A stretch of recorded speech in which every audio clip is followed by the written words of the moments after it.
মুকেশ আম্বানির চেয়েও ব্যস্ত মানুষ হলে যা হয়। তো রেডি হয়ে নিয়েছি ঝটপট করে আমি।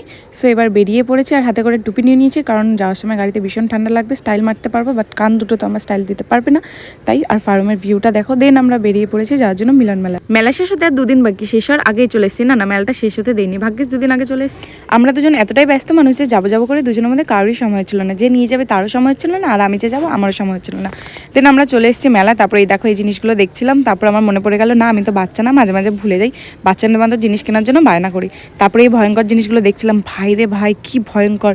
বেচারার উঠতে ইচ্ছে করছিল, বাট আমি উঠিনি বলে বেচারা উঠতে পারিনি। বেচারা পার্টনার নেই, কি আর করবে। তোমরা আমার মিলন মেলার পুরো ফুল ব্লগটা দেখতে পাবে আমার ইউটিউব চ্যানেলে দেশি গার্ল প্রিয়া। তো ঝটপট চলে যাও, দেখে নিও। আর এখানে দেখো, তারপর আমরা খাওয়া দাওয়া করছিলাম। তারপর এই ভয়ঙ্কর জিনিসটা, ভাই রে ভাই, এগুলোতে মানুষ ওঠে কি করে? আমাকে তো 1 লাখ টাকা দিলেও আমি উঠবো না। কেউ দেবে না, সেটা আলাদা ব্যাপার, বাট দিলে উঠবো না। তারপর এত সুন্দর ভিউ দেখে কটা পিকচার তুলে নিলাম। দেন বাড়িতে চলে আসলাম। Tata bye bye. ভালো লাগলে অবশ্যই লাইক করবে। আজকের ব্লগটাই